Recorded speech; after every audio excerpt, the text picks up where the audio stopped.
Under the burning sun of the desert plains, where silence stretched wider than the horizon, a frail little girl with dust on her cheeks and hunger in her eyes approached the weathered hut of a man the townsfolk called the last Apache, a solitary figure feared for his silence yet whispered about for his wisdom, and with trembling lips she whispered the words that carried both her desperation and her dignity. "Can I clean your house for a plate of food?"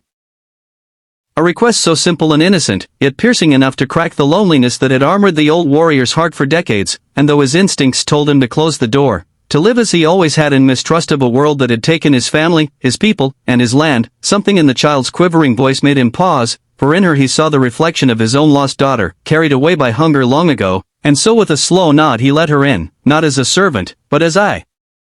guest, giving her cornbread and beans from his humble pot. The girl, though famished, bowed her head before eating, whispering a prayer her mother had taught her before sickness claimed her, and in that moment the man who thought himself hardened against faith felt his chest ache with an unfamiliar warmth, and as days passed, she returned again and again, each time offering to sweep his floor or fetch water in exchange for the smallest meal, and each time he found himself giving more.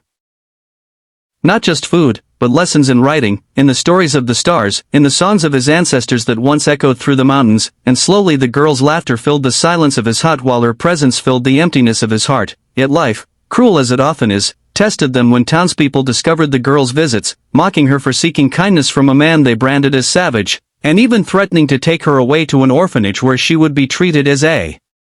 burden rather than a child. But when they came for her, the Apache stood tall for the first time in years, his voice thundering with the authority of a protector, declaring that no child who asked only for bread and dignity would ever be turned away again, and the villagers, stunned by the fire in his eyes, realized they had misjudged him, that his solitude was not savagery but sorrow, and slowly their fear gave way to respect.